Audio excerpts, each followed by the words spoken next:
The Osage Nation, once driven from their ancestral lands, found themselves atop one of the world's largest oil deposits in the early 20th century. The discovery of this black gold transformed their lives, bringing unimaginable wealth and prosperity. Osage families became overnight millionaires, their land dotted with towering oil derricks that symbolized their newfound fortune. They bought cars, built mansions, and sent their children to the finest schools. The Osage Nation had become the envy of many, but their wealth would soon attract a darkness that threatened to extinguish their light. The Osage, forced onto a reservation in Oklahoma, had been promised control over their mineral rights. This decision, intended to be a form of restitution, proved to be a double-edged sword. While it brought wealth, it also painted a target on their backs. The outside world, driven by greed and envy, looked upon the Osage with a venomous hunger. The stage was set for a tragedy, a dark chapter in American history that would come to be known as the Reign of Terror. The booming oil town of Osage County, Oklahoma, became a magnet for fortune seekers, criminals, and opportunists. Among the influx of prospectors and businessmen looking to strike it rich, a sinister undercurrent began to flow.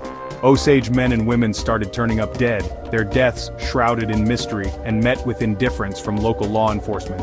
Whispers of poison, shootings disguised as accidents, and bodies dumped in ravines became commonplace. One of the first high-profile cases was the murder of Anna Brown, a young Osage woman found shot to death in 1921. Her death sent shockwaves through the community, but it was only the beginning. As the body count rose, a chilling pattern emerged. The victims were almost always Osage, often those with direct ties to oil wealth. Fear and suspicion gripped the community.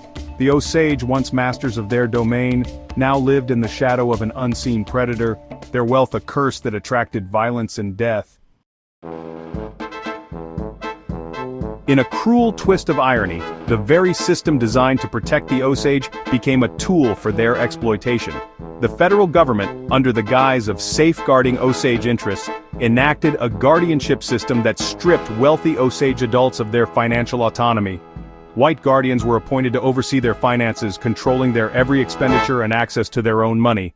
This system, rife with corruption and prejudice, became a breeding ground for greed and abuse.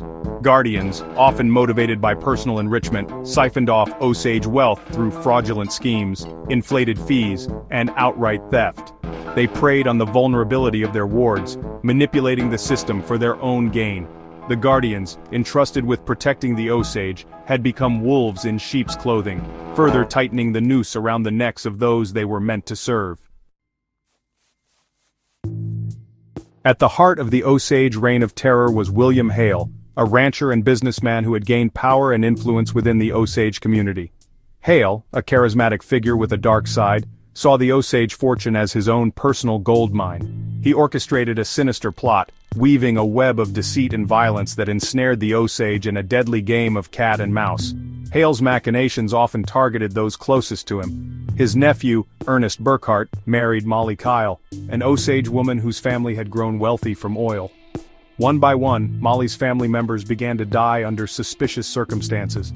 Her mother poisoned, her sister blown up in her own home. Mollie, unaware that her husband was a pawn in Hale's deadly game, became increasingly isolated, surrounded by death and suspicion. Her story, a tragic blend of love, betrayal, and loss, became emblematic of the terror that gripped the Osage Nation. The Osage Murders, shrouded in rumor and local indifference, remained largely a local affair. That is, until the disappearance of one man caught the attention of the federal government. Wee Smith, known as Tex Ritter, a white man with no known connection to the Osage. Ritter, a World War I veteran down on his luck, had traveled to Osage County hoping to make his fortune. Instead, he disappeared without a trace. His last known whereabouts a meeting with a mysterious contact. Ritter's disappearance, unlike the murders of the Osage, sparked outrage and demands for justice. The federal government, already facing growing pressure to address the lawlessness in Osage County, took notice. Finally, the wheels of justice began to turn, albeit slowly. The investigation into Ritter's disappearance would ultimately intersect with the larger conspiracy that plagued the Osage, leading to the involvement of a young and fledgling agency eager to prove itself, the Bureau of Investigation, soon to be known as the FBI. The weight of the investigation fell on the shoulders of Tom White, a former Texas Ranger with a reputation for integrity and tenacity. White, a man of action and few words, was brought in to lead a team of undercover agents tasked with infiltrating the dark underbelly of Osage County. His methods were unorthodox, relying on his instincts and ability to blend in with the rough-and-tumble world of cowboys and criminals. White and his team, disguised as ranchers and businessmen, slowly gained the trust of the locals, piecing together the puzzle of the Osage Murders. They listened to whispers, followed trails of money, and uncovered a conspiracy far more complex and depraved than they could have imagined. Their investigation, marked by danger and deception, would not only expose the truth behind the Reign of Terror, but also lay the groundwork for the modern FBI, establishing its reputation as a premier crime-fighting agency. The trials of William Hale and his co-conspirators became a media sensation, exposing the greed, corruption, and racism that permeated Osage County. Hale, a master manipulator, used his influence to buy silence and intimidate witnesses. The trials were fraught with delays, mistrials, and accusations of jury tampering. Justice, it seemed, was a fickle mistress, hesitant to reveal herself in the face of such blatant disregard for human life.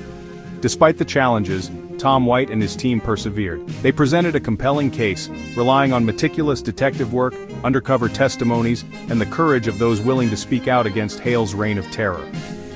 In the end, justice prevailed, albeit partially. Hale and some of his accomplices were found guilty, their convictions marking a turning point in the fight for justice for the Osage people. The Osage Reign of Terror left an indelible scar on the tribe and its history. The murders not only decimated families and instilled fear, but also had a lasting impact on the Osage people's relationship with their wealth and the outside world.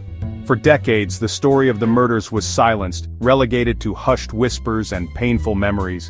However, the story of the Osage Murders refused to be buried. In recent years, there has been a resurgence of interest in this dark chapter of American history, fueled by books, documentaries, and a growing awareness of the injustices faced by indigenous communities. The Osage people, with resilience and determination, are reclaiming their narrative, honoring the memory of those lost, and seeking a more just and equitable future. The echoes of the Reign of Terror serve as a stark reminder of the human cost of greed and the importance of remembering even the darkest chapters of our past.